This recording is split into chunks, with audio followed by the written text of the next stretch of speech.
All right. Well, technically, there's still a chance here. Of course, Texas just scored, and we certainly can't blame this loss on Sam Ehlinger. He's playing his rear end off, running the football, throwing the football, making few mistakes. And you're going to make mistakes when the workload of the offense is almost entirely on your shoulders. And it is with him. LSU, wow. We may be looking at the number one team in the country. And if you subscribe to the top 25, that actually makes sense. We'll have to see how it weighs out versus the Clemson win against Texas A&M, which was more dominant, but it was at home. And, of course, LSU goes to Texas here and wins by a touchdown. We believe we've got an onside kick coming, so Texas is still in the game. And probably have about a 5 to 10% chance of winning, if that. Mark Rogers TV, the voice of college football. This is what we do. We discuss, debate, analyze college football, and I find it interesting, especially these first couple weeks of the season, finally seeing play out on the field matchups that we talked about since last January. Since the end of last season, we've talked about Miami and Florida, Texas versus LSU, Auburn versus Oregon, Clemson against Texas A&M, and what would happen and who would have the advantage and what could possibly take place. And Texas possibly is the football. Possibly is the football. No, I believe Texas went out of bounds. And we've got some controversy on the sideline, and the refs are going to have to sort this out. And because of the camera shot, the camera angle, we couldn't necessarily see what happened. I'm assuming, I think it was Colin Johnson, that he grabbed the football, dove on the football, and most likely it's very close as to whether he had it before he went out of bounds. It looks like he did, but he might have lost the ball. It's extremely difficult to catch a football or gather it in.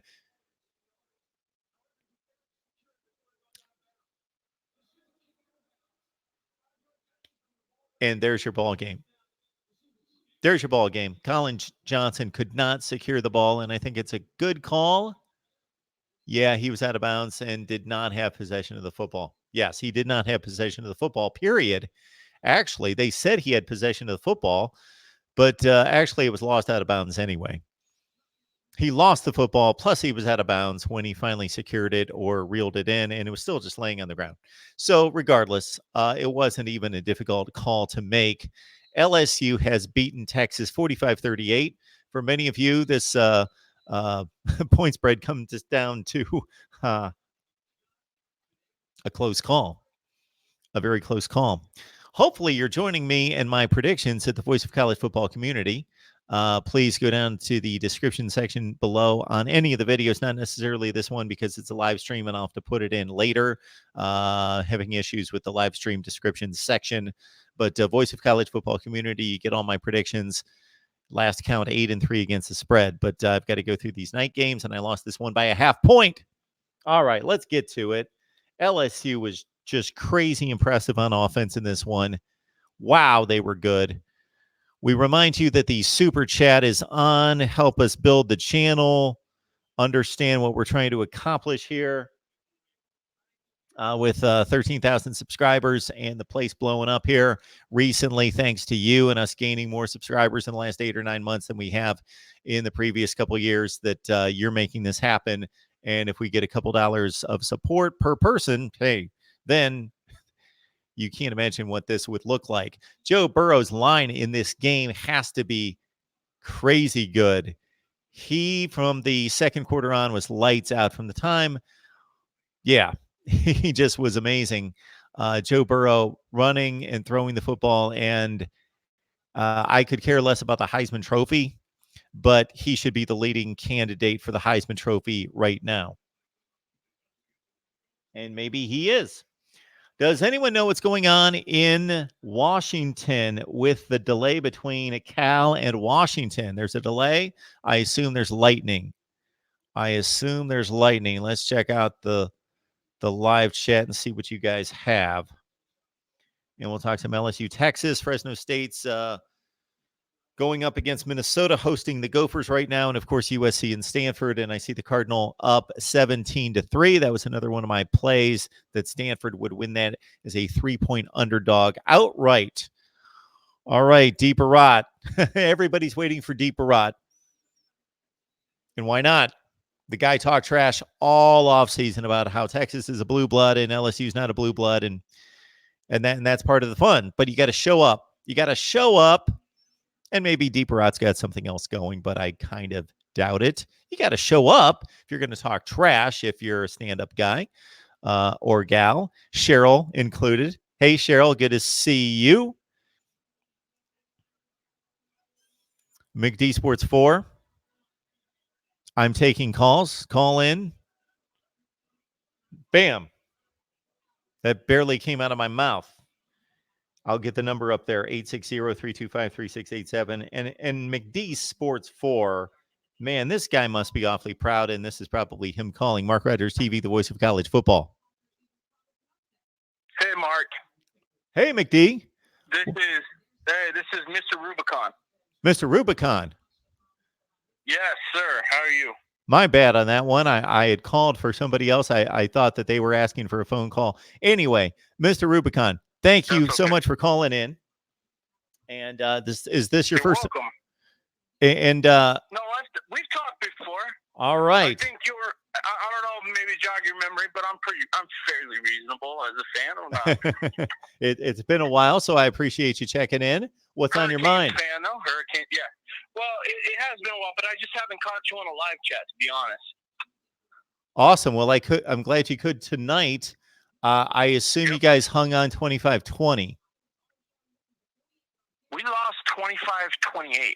Oh, boy. So I don't have the ACC network. I'm sorry about that to see your team go down. 25-28, yep. I saw a 25-20 lead with about 4 minutes left, and I saw that they had like a 4th and 17. All I will say is this.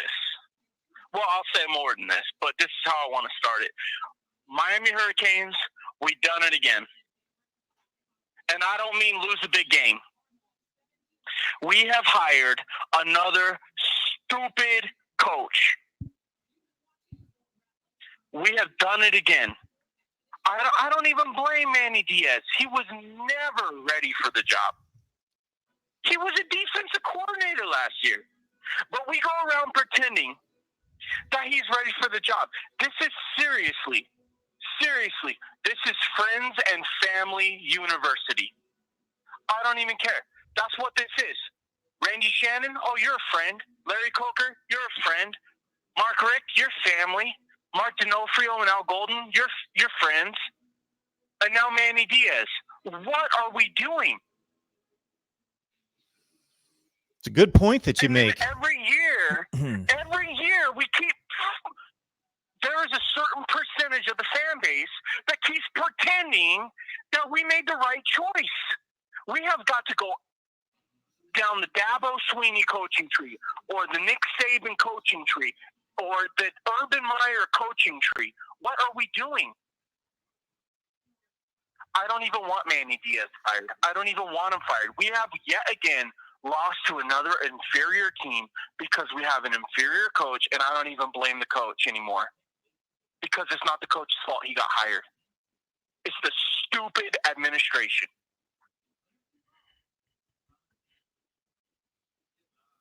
So and not to get go ahead, sorry. Well, I was going to ask you if there's anything in particular besides losing the 2 games that obviously both went right down to the wire. If there was any kind It's not clean. It's not clean. It's poorly coached. And Manny, honestly, even though he's an okay X's and O's coach, he's never been a great recruiter. Every single year, the defensive line, undermanned. The secondary, undermanned. The linebackers, undermanned. That's his side of the ball. He can't recruit. You got to get bodies, if nothing else. Mark, you know this. You follow a lot of college football. How many Miami players are around the nation playing in different teams? How many Miami players are playing at the next level? Yeah, just guys. Yeah, just guys playing in college football from Miami around the nation. Oh my goodness! Right. So one time you know the answer to that question. Absolutely. At one point a couple of years ago, we looked at it and we basically broke it down in regards to the area surrounding the 3 to 5 counties, whatever the number is, and there are too many 4-stars to even sign. Even if you wanted to sign all of them, there are too many. So even if you get half of them and let half of them leave, you've got plenty of 4-stars to fill up a recruiting class. Mark, I'm not even talking about the 4s and 5s. I'm really not. I'm talking about us not even hitting the numbers we need to hit for 3-stars. Cornelius Nunn, the kid that's at Syracuse right now. Sure. He might turn out to be a good player. I don't know if you know who he is. He's a safety. He's an absolute freaking burner. That's the kind of kid I'm talking about. I don't know if he'll turn out or not, but I'm just talking sheer bodies.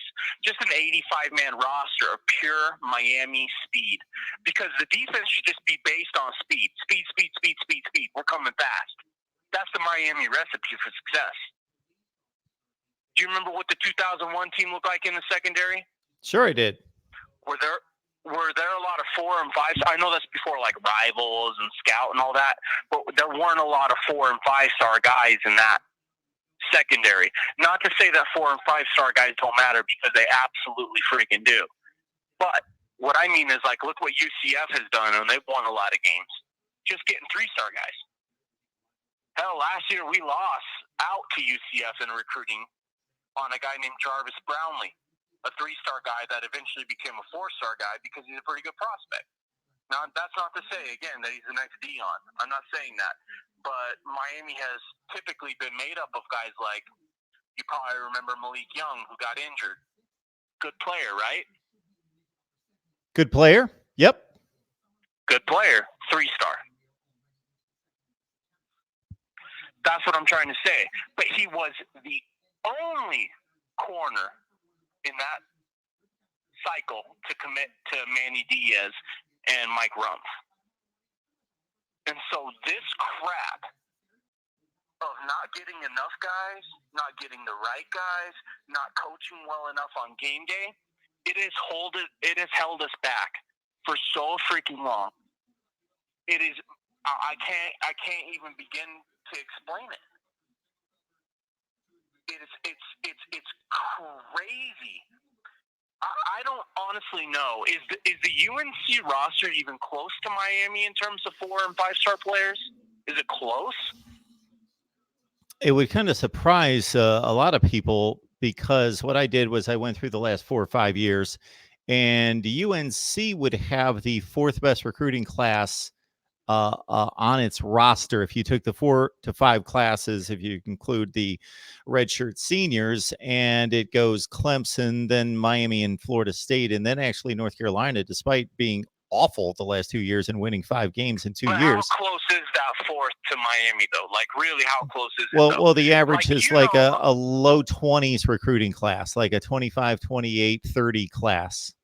That's their average to class. Miami's what, teens? They're they're like 11 or 12 average in the last 4 to 5 years. So even better than the teens. Yep. Why, Mark, does Miami keep hiring these head coaches that don't have any experience or are just buddies to Miami? Does Miami care about football? I'm serious. Does Miami give a crap about football? Because if they did, it seems to me Butch Davis was available. He had tons. I mean, look at the North Carolina team he built in the short time that he was there. That team was loaded with draft picks.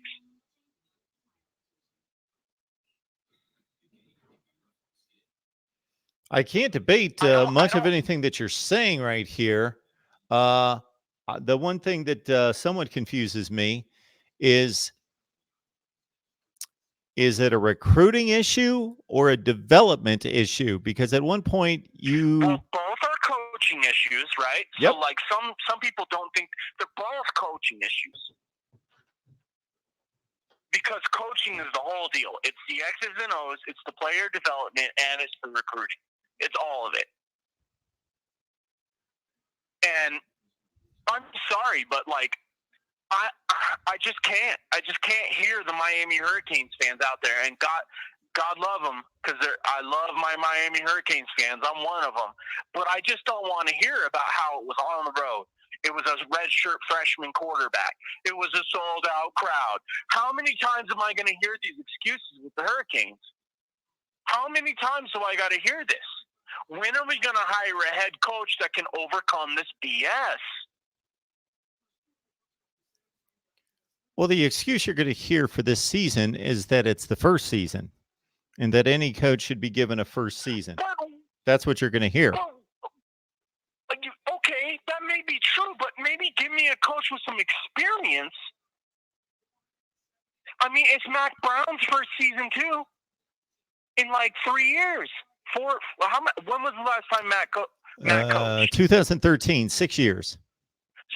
So 6 years Mac Brown has been out of the game. Meanwhile, Manny's been coaching against all kinds of people coaching the defense. And he's 0-2. And to be honest, like people say, well, the Florida game, it was a big game, it was sloppy, it was the first game. Look, it was a poorly coached game. If Nick Saban came out and had that kind of a deal, you'd be saying, whoa, what happened with the Nick Saban team? I would not expect that. Now, I know Nick Saban is the best in the world, no doubt about that. But that is the level that we have to compare people to if we want to win a damn national championship. And that's what Miami's supposed to be about. Because the same people saying, let's make excuses for Miami, are the same people saying, let's go 12-0 every single year. Now, you might not follow Miami, enough to get into the minutia of all that. But Miami's fan base is crazy. Every year they think we're going to go 12-0, and I don't necessarily think that. I'm pretty rational when it comes to that. I figure we go maybe 10-3, but I don't see how that's possible if we can't beat freaking North Carolina.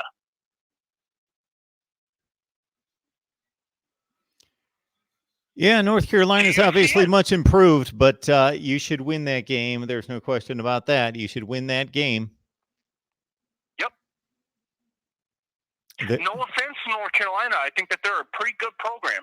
I really do. I really think that North Carolina is, they say sleeping giant. I don't necessarily think a sleeping giant, but a sleeping solid program. I do think that. I think that they can be I think they could be as good as Virginia Tech was when Virginia Tech was under Frank Beamer. A team that could be really, really, really damn good, beat anybody on any given Saturday, and maybe, just maybe, if they get a Michael Vick, they could maybe win a national championship. Maybe. I do think that about North Carolina. They are that good of a program. They're not NC State. They're not Duke. They're not South Carolina. They're a little bit better than all those programs, potentially speaking. Anyway. Potentially. Absolutely. Miami, yeah, potentially. Yeah, people forget that when Mac Brown was at North Carolina, I believe 5 of his last 6 teams finished in the top 10 in the nation. There is great potential at North Carolina. Not only Mac. Look how Butch recruited there. Butch did pretty well there. Stars. Larry Fedora had a couple good runs. Yeah, I mean, I think before they fell apart, he probably wouldn't even gotten fired if his team wasn't so completely decimated by injuries last year. They were absolutely hampered by injuries last year.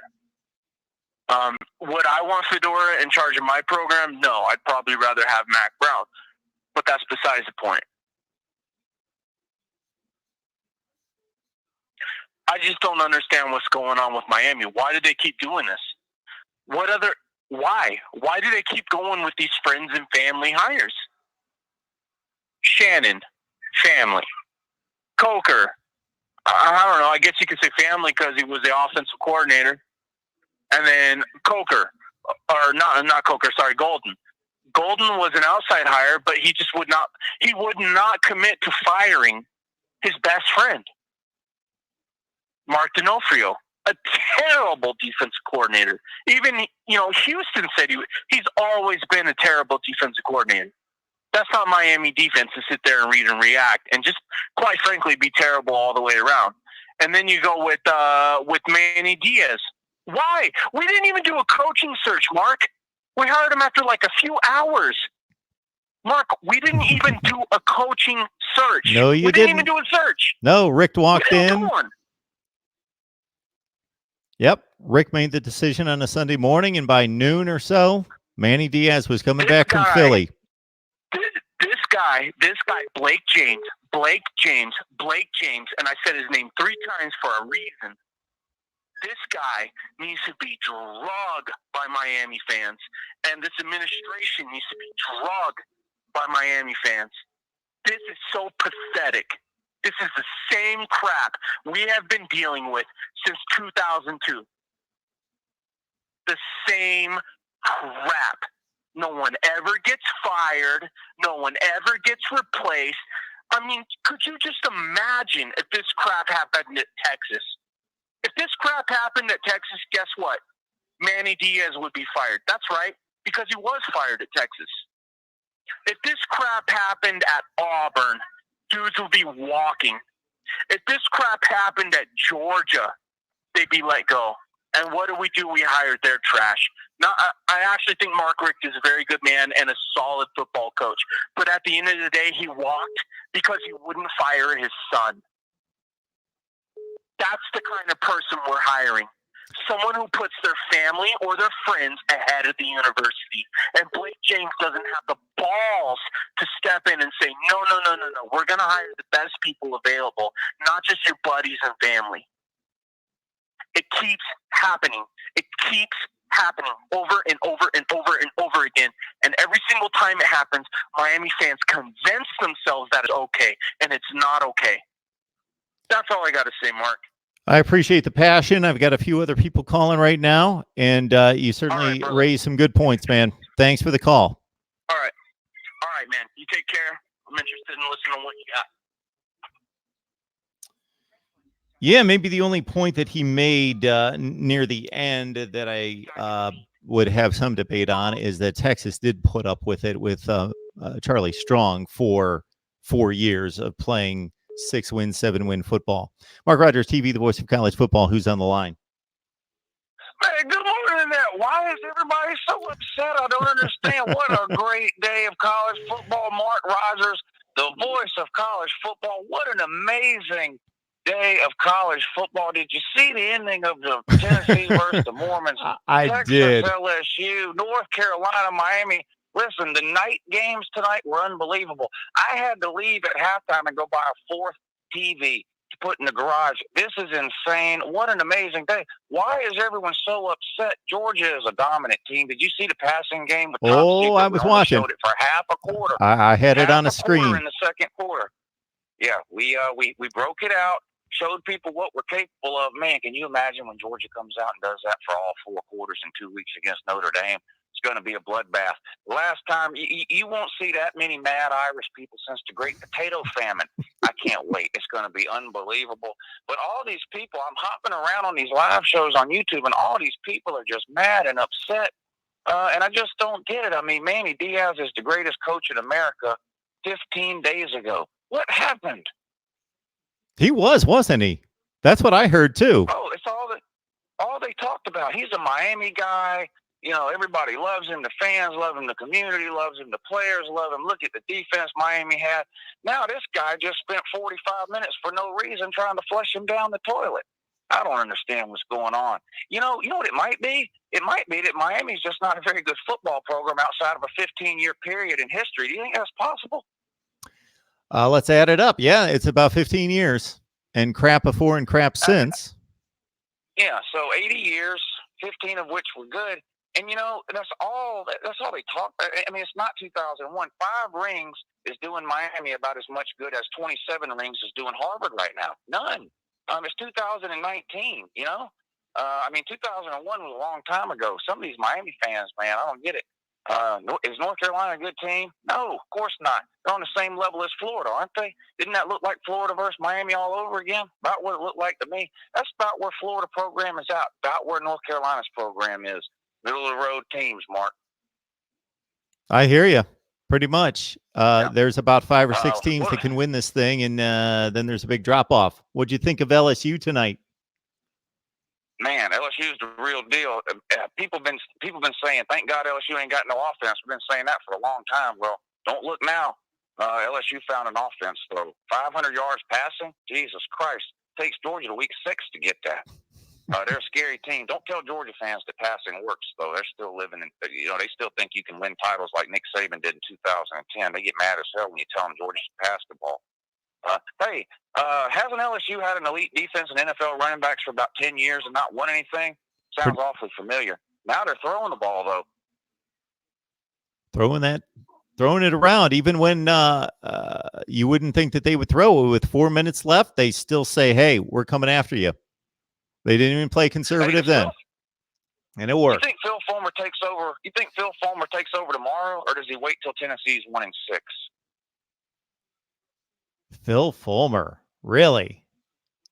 Well, they're not going to hire. I mean, who's going to take that job, Mark? Every coach in America turned it down.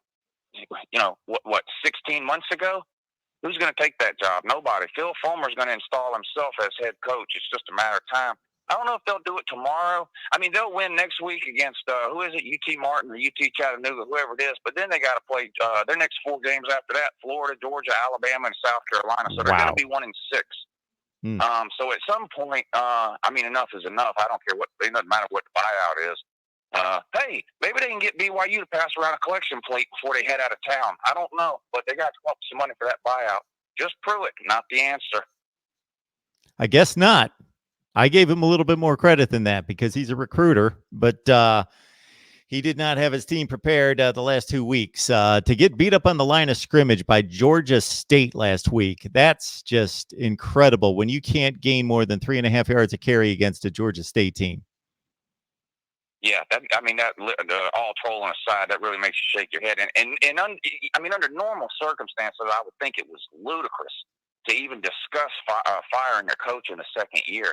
But, come on, Georgia State and now BYU, I don't know. They're going to be 1-6. They're not beating any of those first 4 SEC teams. And then who are they beating after that? Kentucky? I doubt that. Mizzou? Did you see them play today? They finally woke up. Well, Lou Vandy. Maybe they get over the hump with Vandy. Hey, Tennessee go 2-10, beat Vandy. That's worth an extension and a raise right there. If they can get off the snide against Vandy. I don't know, but well, with the way Vandy has been slapping them around the last couple of years, maybe they'll enjoy that. But oh shoot, what was I going to bring up? Well, your boy Willie Taggart, he came that close to going 0-2. Man. Louisiana Monroe. The biggest upset of the college football season so far. Florida State beating Louisiana Monroe. Unbelievable. How you miss an extra point in overtime? I don't know, but Louisiana Monroe does. Probably saved Willie Taggart's job, too. Man, what a terrible team they are. If football ended in the first half, Georgia'd have a couple of national titles over the last couple of years. Unfortunately, it doesn't. Florida State keeps finding that out in the regular season instead of having to suffer through the humiliation of finding it out in SEC championship games and national title games like I do. Anyway, I'm going to hang up and let some other people call in and cry because that's fun for me to listen to. Thanks for taking my call, and I'll talk to you again real soon. Thanks, have a great Lou. morning. Appreciate it, man. Uncle Lou. Always a good conversation with him. Just let him go. Just let him go, wind him up, let him go, and he's always on his game. Good to hear from Uncle Lou. The call will start at the beep. All righty, Mark Rogers TV, the voice of college football. Who's on the line? Hey, Mark, it's McD Sports 4. Oh, man, you just have to be in your glory. You've been waiting so long for this game. 63! Absolutely. Wow. I know.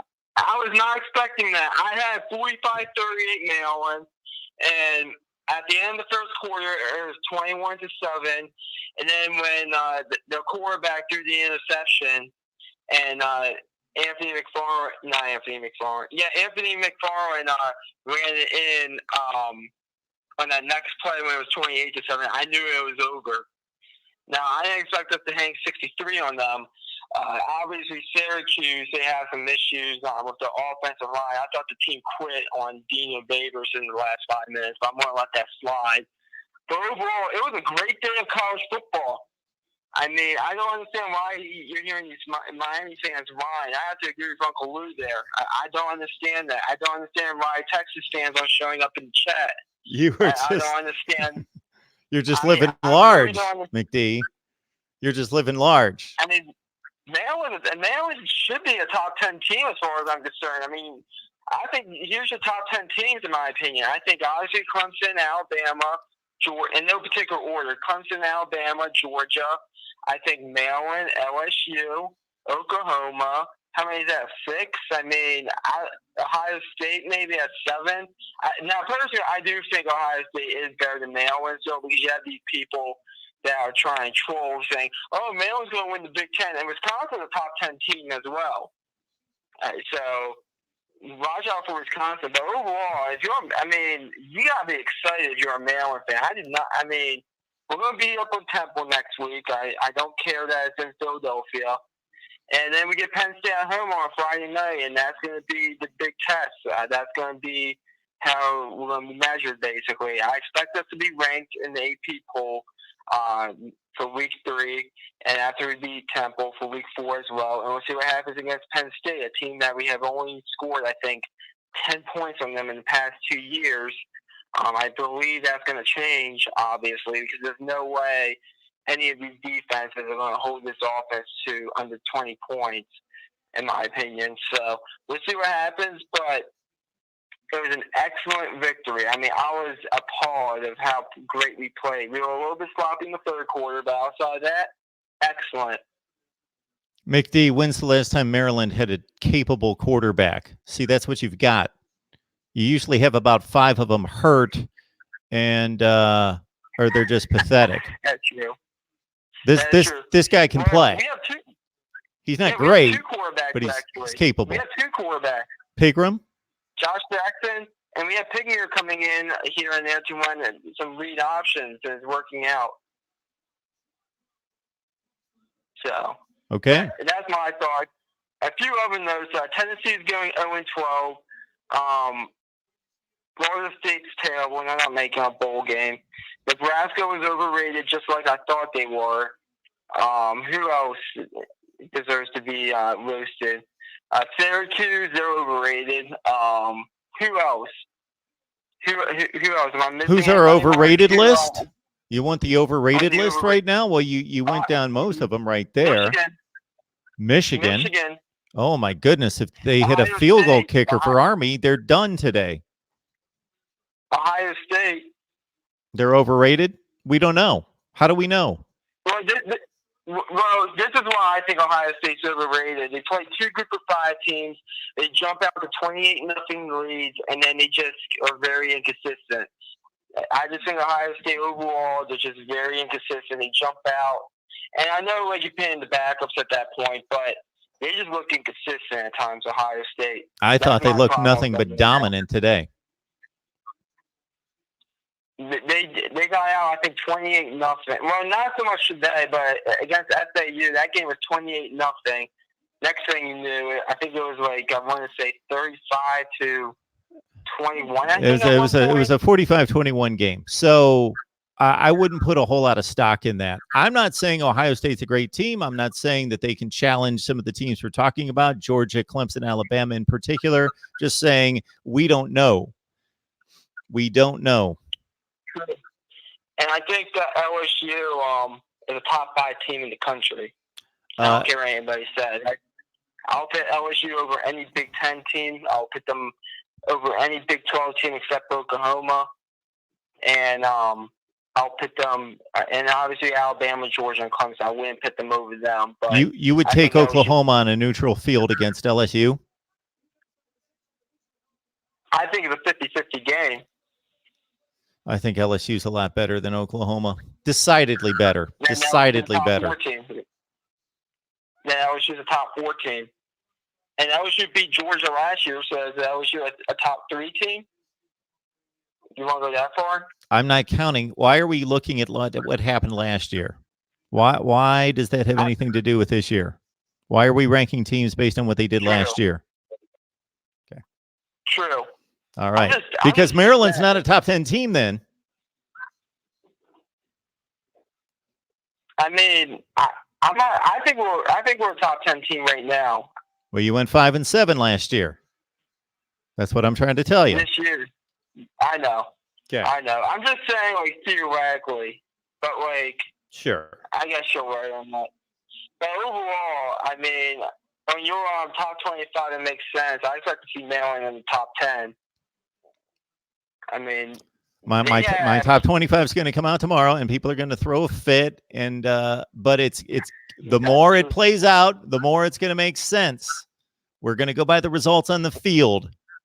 So we'll see where Maryland ranks. I'm going to stack up their 2 wins, try to stack them up against everybody else that's played 2 games and has 2 wins.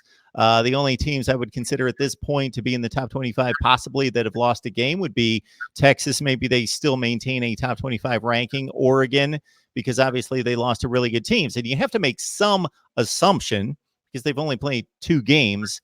But I try to take as much assumption out of it as possible and just go by what the results are on the field. Oregon hung 77 on Nevada. They upset Purdue last week. They hung 77 on them, and I think they won like 77-6. Yeah, I'm looking at it right now. That's crazy. 77-6. Yeah, the Ducks with a big win over Nevada. And Nevada was in your top 25 last week, so.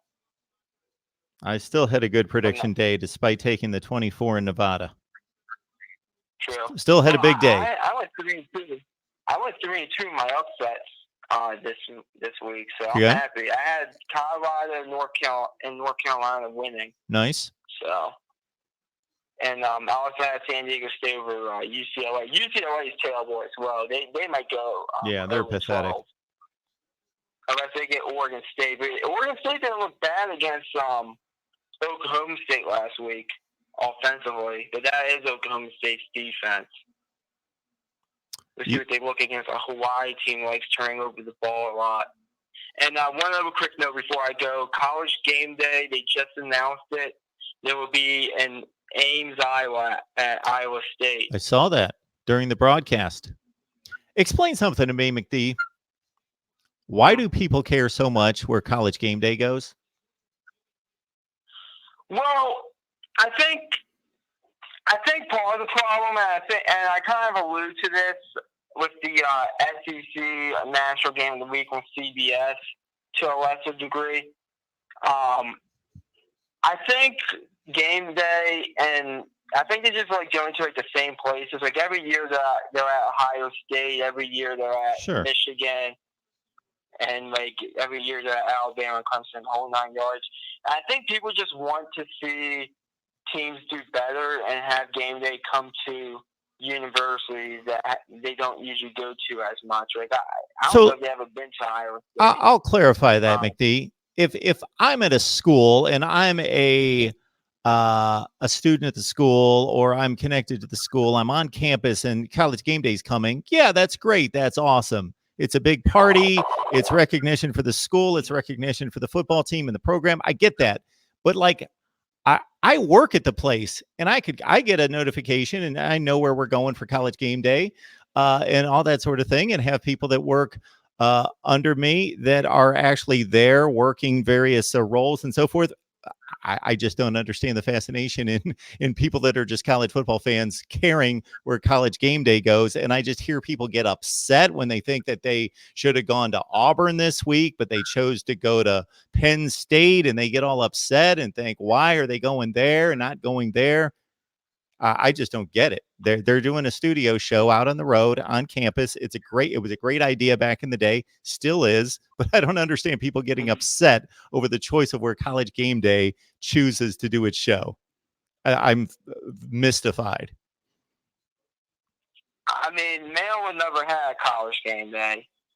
I think they had like the college basketball studios come out there, but not College Game Day. I think week 3 there's not really like a big time game on. So I think some people are just interested to see where they go on like week 3, because there's not really like a big time game on in week 3 if you really think about it. We'll give it a look.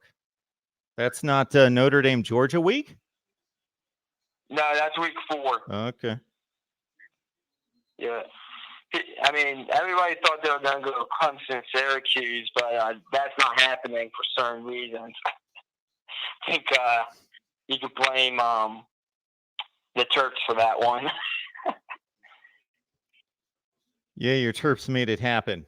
Well, maybe that week 3 is going to be when College Game Day does some kind of oddball selection, like they do like once a year. They'll head out to, I don't know, they'll pick out a FCS school and go there. Sure. They'll go up to North Dakota State or somewhere. Maybe they'll do something like that. Well, they're going to Ames. They're going to Ames. I'm talking about 2 weeks from now. You're talking about there being no week big 5. games in week. What did you say? Week 4. I said week 3. Week 3, no big games, but they're going to Iowa. For the big Iowa State game. Yeah, that's not really a big game. Gotcha. Yeah. So Both teams are undefeated. They are, but Iowa State barely survived something called Northern Iowa. And Iowa, I do think Iowa's a good team, but I just think Wisconsin's better in that division.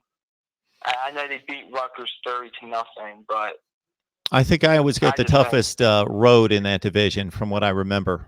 They've got the toughest road out of the contenders.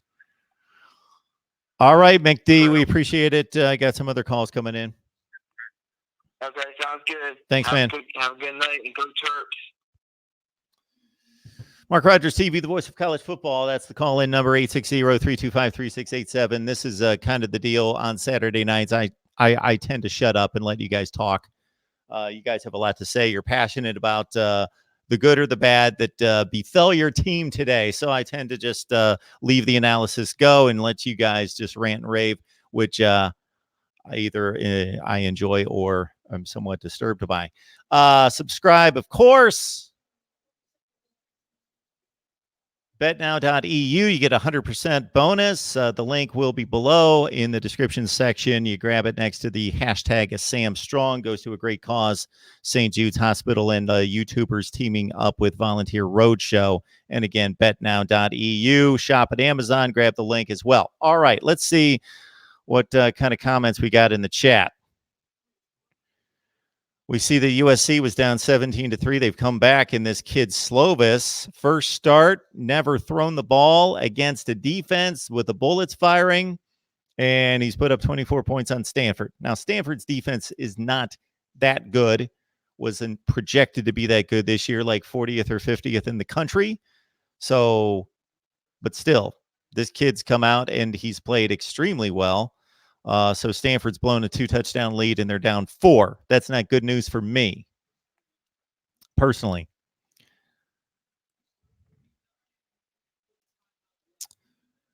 Yeah, the top 25 is going to be interesting trying to sort that out, because just based on what's been done on the field, I can't come up with anything better off the top of my head than LSU, although LSU did not have as dominant a performance as Clemson did. That was just never a game. You just got a feeling from the first couple series that Clemson is not going to be threatened here. They are dominating the line of scrimmage. Their defense was all over Kellen Mond. They made the Aggies look like fools. Texas A&M bragging all week, guaranteeing a win, and then they can't show up and even play a decent game. And then their freaking tight end, number 85, Wittenmeyer, catches a touchdown with 2 seconds left in the game and celebrates. Loser mentality there. Definitely loser mentality when you're celebrating a touchdown in the end zone when you just lost the game 24-10. All right, it's Mark Rogers TV, the voice of college football. Who's on the line? Mark, man, Frismo Gump. How you doing, man? I am doing just fine. Your team was good for what, 62 points today? Yeah, something like that. I kind of quit paying attention after 40. I just flicked back here and there because what other game was on at that point? I think it was Clemson and Texas A&M. Yeah. But of course that one got uninteresting real fast. I went to the Unfortunately. Nebraska-Colorado game. That was a really good one. That one, yes. So me and my wife went to Buffalo Wild Wings for the LSU game, and by happenstance, I thought it was at 7 when in fact it was at 7:30. So I was there 30 minutes early. But I actually started watching the Colorado-Nebraska game, and that one that was a good finish right there. Yeah, that was Tell you fun. what, this entire college football day was just like really, really good. It was kind of heartbreaking the way Army lost to Michigan at the end there. Did you watch that whole game? It looked I like did. Army was basically in control most of it. Yeah, the play that really swung that game was Army drives it down to the 5-yard line. They're up 14-7. This is late third quarter. They're about to make it 21-7. Then they decide to throw a pass. And when Army decides to throw a pass, it's usually trouble. Mark, you took the words out of my mouth. I jumped up just yelling, why in the world would you throw a pass right there? Army, it seemed the whole game like Army could just at will gain 2 yards if they ran. Like they could always get at least 2 yards if they wanted it. Like all they had to do was do that 2 more times and they would have gotten in the end zone easily. I mean, that was just such a strange decision. But I will go ahead and say, because if there's any Michigan fans in the chat, they're probably going to point at this. Yes, Michigan was absolutely robbed of a touchdown earlier in that game. Yes. When the ref blew it dead, when the guy wasn't down, it was clearly a touchdown, a scoop and score. But still, that doesn't excuse Michigan fumbling it on the very next play. So. But yeah, that was kind of heartbreaking the way it went down. I know Army hasn't beaten a top 10 team, I think they said since like the 60s. 63, Penn State. 63. Yeah, now they've come within 2 overtimes, and they couldn't get it done either year. But those kids have more important things to do. They must.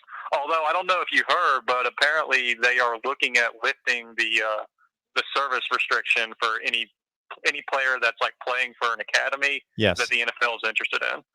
So that's really cool. I really like that. It might even help them get some good recruits in the long run. Sure. You never know, because there was a time, a long, long time ago when Army was on top of college football. A lot of people probably don't even know that. I'm guessing a lot of people in the chat don't know that. You're talking 1945 and before. Right. Well, I consider myself a college football historian, so yeah. But yeah, man, great day, college football. Moving forward from that, this today really kind of helped separate the haves and the have-nots of the SEC, because I kind of thought that was a theme last week. All the SEC teams that everyone cares about, they all won last week, and the ones that no one really cares about lost. This week, Texas A&M kind of had a bad showing, but I mean, it was against Clemson, so I don't really fault them that much for that. Although I was questioning their offense the whole game. I kind of thought they would have scored a couple more points, but I don't really count the garbage touchdown at the end. But yeah, Georgia, Bama came out, played well. LSU had a great game against Texas, even though for a while there I kind of thought they were trying to lose. But no, they came back and showed who's boss. And I got to say though, I didn't even watch the third quarter of that game because I was actually watching Tennessee blow it against BYU. That was great. That was so great. Did you watch that? Oh, I caught the end of it. So I had that on like a third screen, and then it quickly became my priority as I think we were at halftime of the Tennessee game. But they had BYU buried. There was like 45 seconds. There wasn't even 45 seconds because once the kid made it all, there's like 17 seconds on the clock or whatever there was, and they blow a coverage and let the kid get downfield, and there are some programs, and right now it's Tennessee, it's Florida State, Those are the two that come to mind. And maybe Miami's playing itself into that category that they just, regardless of who else is on the field with them, regardless of how much better their talent is, they're just so inept that they're going to find a way to keep the other team in the game and probably blow it. I mean, Florida State, quite honestly, should have blown it. They're lucky that the other team inexplicably missed an extra point in overtime. Yeah, I mean, sure. Yeah, they didn't win the game. They didn't do anything to win the game. They were gifted the game. They were handed the game. Yeah. I mean, I can at least say that BYU came back and won that game. I mean, that was a beautiful pass at the end to take it down and tie it, and then they just beat them in overtime. They just straight up. I mean, the second overtime they held them to a field goal, and then they just muscled it in. I think they gained like 7 yards of play and just made a touchdown within. I think it was either the third or the fourth play. So, sure. Yeah, Florida State didn't do anything on that particular play to win the game. We could have been lined up, you and I and 9 other dudes, and just stood there and had the kid miss the kick. The Florida State Seminoles didn't do anything to cause him to miss the kick. I was joking the other night about that possibly being an upset, and I was just kidding. I did not imagine. I knew that Florida State wouldn't get it together and go out there and beat them by 52 points like they should. But I thought they'd win by, they'd slop around and beat them, 34-23 or something like that, like they did last year against Samford. They were losing that game most of the way, and then they finally kind of got it together. But you would think that they would just have so much more talent that they could just be completely, just not even show up and still be able to win the game. And they did technically, but man, Willie Taggart does not have that thing on the rails.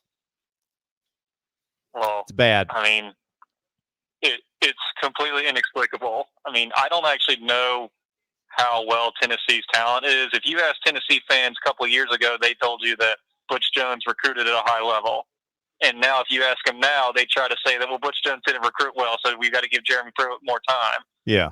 I'm like, so it's either one or the other. Either Tennessee has talent that Butch Jones recruited plus 1 year Jeremy Pruitt, or not. I mean, so it's either one or the other. I kind of think it's probably somewhere in the middle. Bottom line is Tennessee for sure has more talent than Georgia State or BYU, or if we want to look at the last decade, Vanderbilt. They have more talent than all of those teams, and inexplicably they don't know how to use it. I mean, and Florida State is the Tennessee of the ACC right now, which is particularly funny considering how bad the ACC is.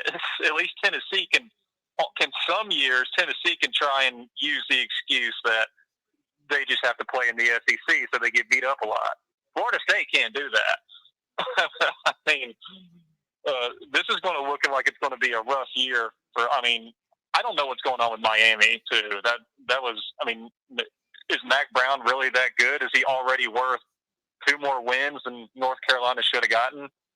I mean, I don't know. That's strange to me. I didn't even know Miami lost until I joined your comment on your. I didn't either. Your live stream. And the reason I didn't was I saw that they came back and took the lead 25-20. And I got to say, I was very happy that they lost because I had North Carolina in 5 points. And at the time, Miami was up. Miami was up 25-20. So I thought, it's a push. I'm done.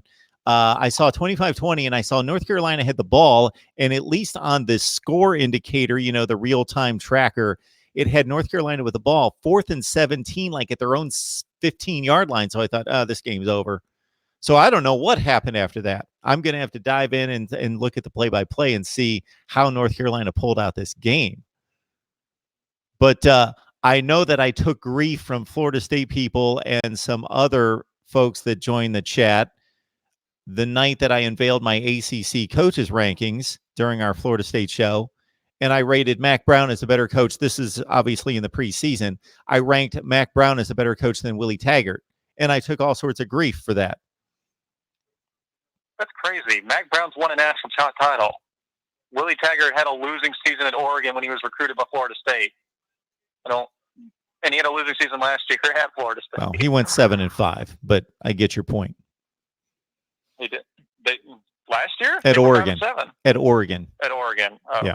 Okay, sorry. I thought he had a losing season. But anyway, that's crazy. I mean, Florida State is a team that should be able to win 6 games without a coach with the kind of players they have. They should. I mean, where did you put him, just by curiosity, in your rankings of ACC coaches? I put Mac Brown at 2 and Willie Taggart at 12. Dead last. 12 out of 14. Oh, there's ACS 14 teams. Yeah. No. Well, anyway, we'll see what happens with those programs. And again, I don't know what's going on with Miami or more Miami fans. I mean, I was just kind of like listening to that first caller drone on and on about how Manny Diaz is such a bad coach. And He was just so passionate, I thought I'd let him go. No, but I don't blame you for it. I'm trying to. Manny Diaz was God 3 weeks ago. He sure was. The Miami fans, I mean, they were in love with this guy, and they're already turning on him that fast. I mean, I get it a little bit that you shouldn't have lost to North Carolina, and the media wasn't doing Miami a favor by propping them up to be competing for an ACC title somehow, but. I mean, we are in an overreaction industry here. I would love to be able to go back. I could go back, and if I had the time to do the research, go back and look at the coaching histories of a lot of legendary coaches, or at least guys that had very strong tenures at places, and dig up coaching records in the first few games of the first season or two that are not impressive, did not start out well. Nope. Tell you, Nick Saban's first year at Alabama, he won 7 games, 6 in the regular season, and lost to Louisiana Monroe. So that's evidence right there. That's also why I used to not understand everyone's criticism of Ed Orgeron at LSU and how everyone's always automatically saying that he was going to be fired like almost immediately when he won 9 games his first year. And I'm like, that's better than both Kirby Smart and Nick Saban. He won 9 games his first year in the SEC West. Orgeron did take over a much better program in much better shape than what Nick Saban did. Yes, Nick Saban. That's true for what Nick Saban did, but kind of sort of true for Kirby Smart. I mean, Georgia has always had talent. Absolutely, but Kirby Smart. I get the point, but to try and blacklist a coach after a 9-win season was just ridiculous, and I've been proven right. LSU was a great team. They were a great team last year. They had a stumble against Florida, but other than that, and they look like easily. I mean, I think LSU will either be number 3 or number 4. It all depends on whether or not the AP polls wants to factor in last year them beating Georgia or not. I don't think they should. I think they should just look at this year. But I don't think they're going to put them ahead of Clemson or Alabama after this win. I think that would be an overreaction. But I think it's totally fair to put them at 3 or 4. And I definitely think that'll happen. All right. If you look at my top 25 on tomorrow, I don't think they're going to be 3 or 4. I'm going to take another call here, Reasonable Gump. I appreciate it. All right, man. Talk to you later. All right. Had a couple calls coming in. They got off the line. Deeper Rod is missing. I would not spotlight any particular viewer as much as I am right now with Deeper Rod, but let's understand what's been going on for the past 9 or 10 months here.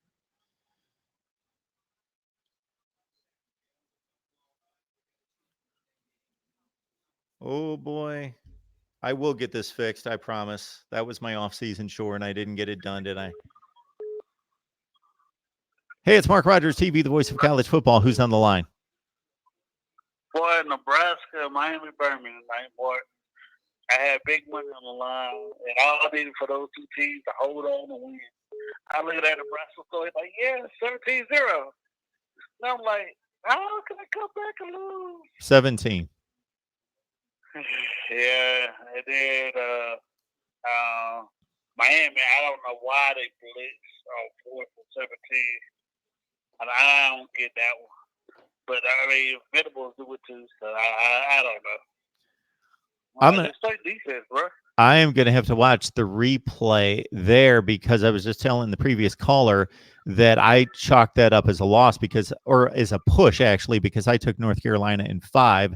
And I saw with not much time left, Miami had the 5-point lead, and it was 4th and 17, and North Carolina was only at like their own 30.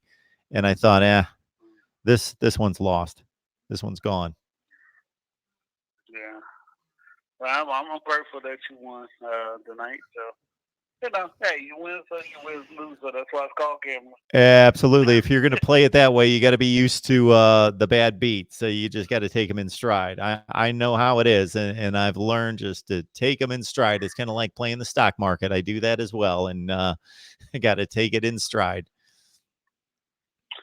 Yeah, man. I look like I might look at the halftime of USC and Stanford to see what I might get a play there. They both score, which I'm kind of shocked about. I am too. After last week. I am too, because you know what the over-under on this game was? It was only 43. They've already surpassed the over-under in the first half. And as we talked about the other night, Stanford's got this kid, Davis Mills, who was the number 1 quarterback pro style coming out his particular class.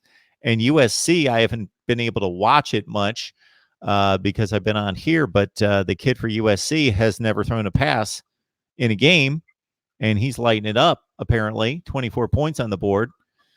And they played a 17-3 game last year with their starting quarterbacks. I just thought this was not going to be anything like it is what we're seeing right now. Right. That's what I was thinking too. So hopefully, I'm still up a little bit of money, but hopefully tomorrow, NFL picks will hit and I make a little bit more money. But a couple games they kind of did me in, man. I was like, dang it. Every time I turn around, now I don't know what's going on with Hawaii and Oregon State. I thought that would be like, after Derek, Oregon State don't play no defense. So Hawaii, they did good against Arizona, but I think Arizona fought themselves a lot too. But it's gonna be hard.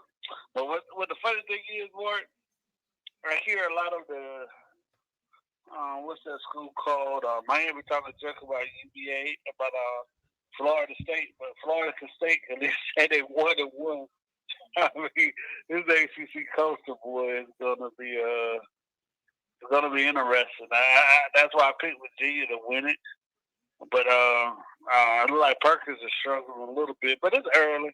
I mean, we all so hard on some of these guys right now, but Trevor Lawrence threw 3 interceptions already. He only threw 4 last year. I mean, he's not gonna play another good team. I mean, I saw where they were saying that Texas A&M cornerbacks were like 6'4", just like closer receivers were. So I mean, they're not gonna play another group like that again. So I just don't see who's gonna beat Clemson. I mean, the only team I could think about might give them a hard time, and I don't know if they're gonna give them a hard time. It's Carolina right now. I mean, that's the only team I can see on the thing that might give them a hard time. I mean, maybe South Carolina towards the end. I don't know. It's going to be hard to say, Bart.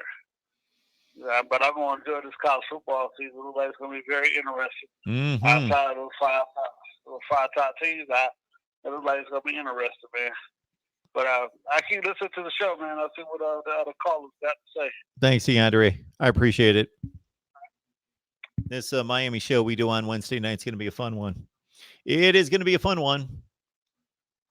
I can't brag about predictions.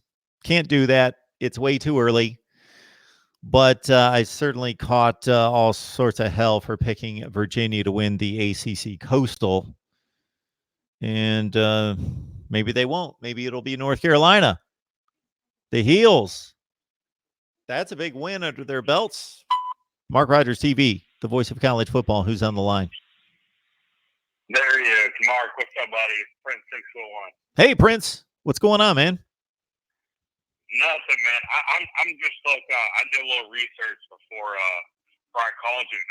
I'm just staring at this LSU-Texas stat line. Okay. Where it says rushing LSU 24 yards and Texas has 17.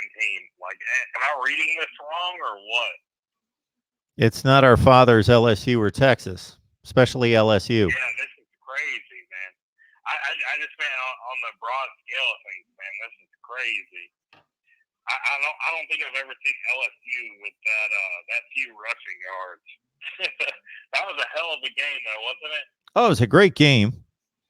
It was a great game, and LSU just did enough on defense. And LSU's secondary was just good enough to prevent enough big plays where Texas's secondary was pretty much helpless against Joe Burrow and those LSU receivers. They just got abused all night, and LSU was able to sprinkle in some stops. Ellinger played a great game, but Burrow was he's my leading candidate for the Heisman. It's only one legitimate opponent, and it's only 2 weeks. But right now, his stat line has to be crazy. Oh yeah, I mean that's not a bad choice there. All right, on to topic number 2. Yep. I saw a lot of guys. Well, you have a lot of Miami followers, and I saw them. Well, some people were talking about is this Mac Brown that has brought UNC back, and I mean 100%. This is all Mac Brown. I have their 247 Sports composite pulled up right now on my phone, and they managed to pull the number 29 class last year, which is just, I mean, if you look at the past 5 years of UNC recruiting, they didn't have anywhere close to a top 30 that I'm aware of. So Prince, I might be mistaken. I've been wrong before, but I believe if you look at maybe I'm not positive on that. I don't know that it's ever been recorded that I've ever been wrong, but it's possible that it's happened at some point. Look at North Carolina's last 4 or 5 recruiting classes. Go back to the 247 composite. Look at their last 4 or 5 recruiting classes, because I did a complete overview on this during the off season, and you're going to see a lot between, like, let's say 22 and 32 in those recruiting classes. So that's pretty much what they've done. They've just played like crap, haven't developed them, and had one year just the most injuries in the nation. And Fedora, obviously, I don't know if he forgot to coach or what happened to him, but he just didn't develop. Okay, you're right. 2018, they were actually number 20. Wow, I had no idea. Yep.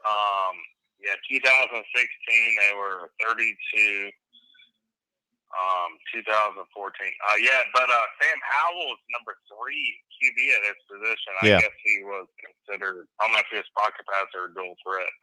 Okay, so they have had around the 30 recruiting class. They just hadn't done anything with it. Okay, all right. I had no idea. I didn't look back at those years, but man, what Mac Brown has done the first 2 games is. It's crazy. I had no idea, too. He actually started out at App State.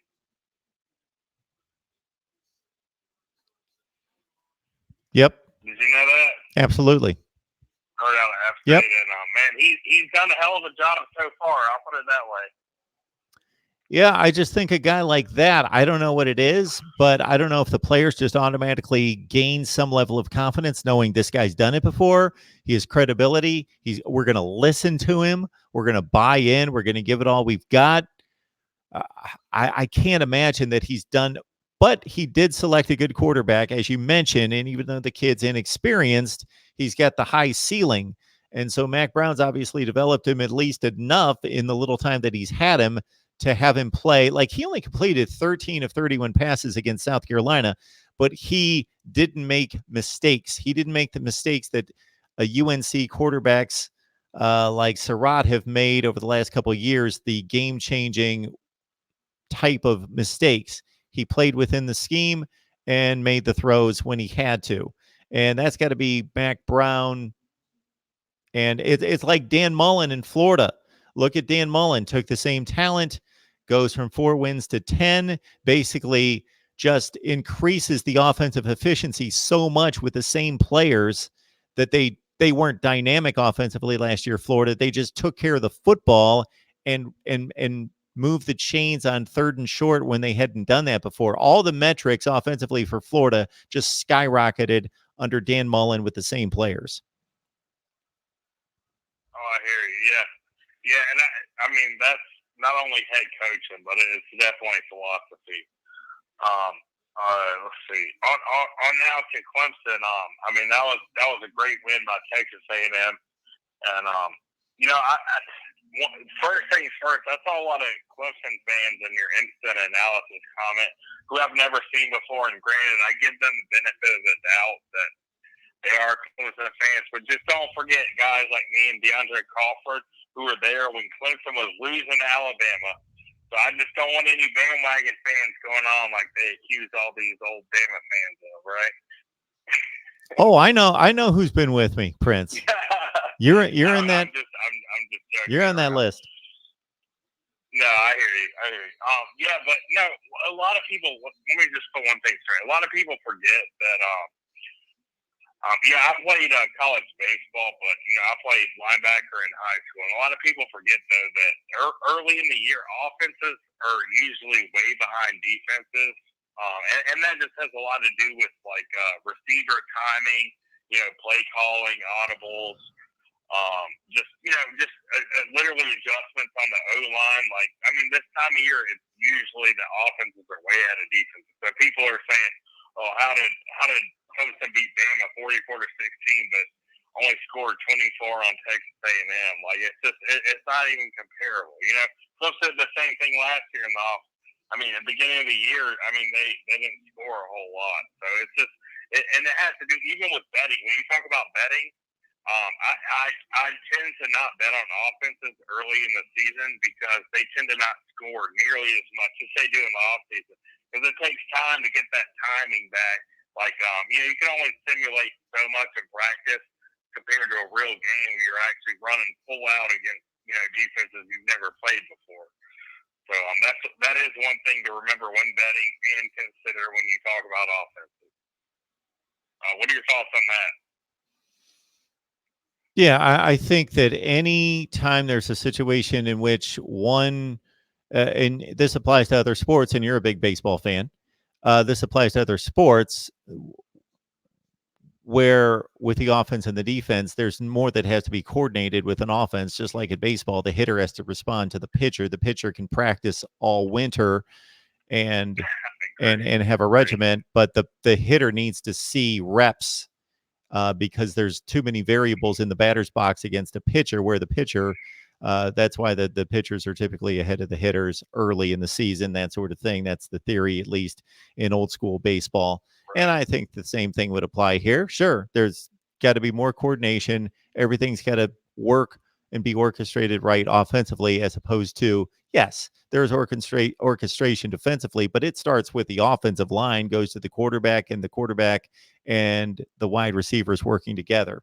Yeah, absolutely. I don't know that applies as much as it does or as it used to, because these kids have been so schooled as elite athletes earlier down in high school and all the camps they go to, that especially at the quarterback position, we see these freshmen that are so much better prepared for this level of play than they used to be. You would never, almost never, unless you had a phenom on your hands, play a freshman at quarterback. I would totally agree. Like when it comes to players speaking, just a quarterback, because they do all these Elite 11 camps. No, I agree with that 100% on players. But like, let's say that if you're talking about players, let's look at like for instance, you're talking about Helinski at South Carolina, Howell at UNC. They just showed a list on ESPN earlier of all these freshman quarterbacks doing so well. But I would bet down the road, if you look at their stats from now, like, yeah, they're doing great as freshmen, but if you look at their stats now from down the road, they're going to be scoring a lot more than they do now. And that just comes with getting a feel for your offense, if that makes sense. Sure. I hear you, man. No, I agree with that 100%. And One last thought on before Farley gets some more callers. I don't know if you remember back in the day. I used to go to a lot of games. So we had what we called Thunder and Lightning, which was James Davis and C.J. Spiller at Clemson, and they were kind of a 1-2 running back combo we had there. I Davis do. was more of a kind of almost a fullback who would pound the ball in there, and Spiller obviously was that home run guy. Yep. What were your thoughts on Dixon compared to ETN tonight? Well, that's interesting that you say that because for the first half of the game, obviously, the only thing that was hampering Clemson's offense for the most part was that Texas A&M was stuffing the run, and that was ETN most of the time. Right. And then they went to Lynn J. Dixon more in the second half as a runner and ETN more as a pass receiver in the second half. And we know that Dixon's extremely explosive. But I also think because of the ineptitude of the Texas A&M offense and their inability to stay on the field, it looked as though the Aggies started to get gassed a bit in the second half and a bit worn down in the running game. So I think that was a bit of a factor as well. Right. Yeah, I think you're totally right. I mean, yeah, that's definitely how it works.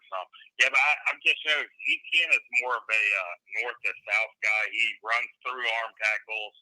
He never you don't really see him running sideways as much as most backs. And Lynn J. Dixon, honestly, the way that he cut from it'll be a running play to the right. He'll see it's dead.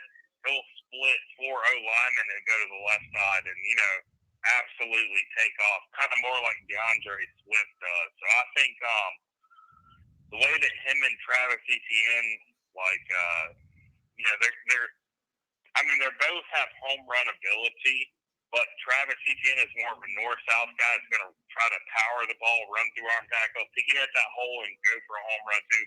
But Lynn J. Dixon is more of the guy that's going to cut through, as many. He's more of an east to west guy. He's going to cut until he finds that opening and goes.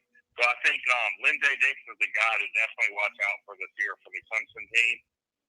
He not that many people. He wasn't on many people's radar this year, but I definitely watch out for him in the big games. Man, he's gross. He's gross at running the ball. Yeah, you guys are loaded, and you just completely dominated a team that appears to still be the best team on paper that you're going to see this year, even through the ACC championship game. So it's just not going to be interesting, but I don't think you care. No, well, I don't care until playoff season, man. I just hope we stay motivated. I'm worried about complacency. That's always the issue in the ACC. You got to worry about complacency. I hope we don't get complacent and keep pushing. And I'm actually going to the FSU game with Pigskin Pete and Bobby Durkin, so watch out for some videos from there. And good to talk to you, Mark. Hope you have a wonderful night, man, and always love and enjoy your show. I appreciate it, Prince. Have a good time down at the FSU game. That should be a good time, and maybe you guys can top your 59-10 win from last year. Will do, brother. Take it easy. See you, Prince. All right, Mark Rogers TV, the voice of college football. Stanford misses a field goal. They trail USC 24-20. They did lead in this game by 2 touchdowns.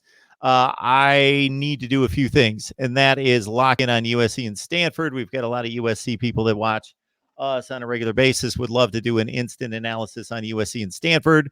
Yes, I'm a geek that wants to see Fresno State and Minnesota. Got to keep track of those Big Ten Western Division teams. Minnesota's struggling right now with the Bulldogs 14-13. I want to really see what happened down the stretch with Miami against North Carolina. I am fascinated to see as North Carolina jumped out at 17-3. The Canes came back. They had a 25-20 lead and seemingly had the game wrapped up with a 4th and 17 on defense and let Carolina off the hook. The genius Manny Diaz and his defense, and Baker, the defensive coordinator, apparently blitzed. I want to see this play. I want to see how it wound down and get some instant analysis out on that, as well as we're looking at 12:45 in the morning Eastern time zone. Yeah, Thanks for joining us, everyone. I'm going to be back at 11 a.m. Eastern time right here doing a live stream, talking up college football, wrapping up the weekend as well. And I will work on my top 25 that actually makes sense. That will be out tomorrow. So try to guess who's going to be the number one team in the country. Guess the top 25. I'm sure there's going to be some teams in that will greatly disturb some people, because it's going to be all about what happened the first 2 weeks of the season and nothing about preseason hype or perception. Thanks so much. Like the videos, please. Comment, share, subscribe, do all those good things that help us build the channel. And I think you guys have an understanding of what we're trying to do here at Mark Rogers TV, the voice of college football. We aim to do better, and we will. We will see you soon. Thank you so much. Thanks for the support. I'm going to check out the live chat one more time to make sure I didn't miss anything good. And otherwise, USC and Stanford for the fourth quarter.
Les Miles lost today, huh? To Coastal Carolina?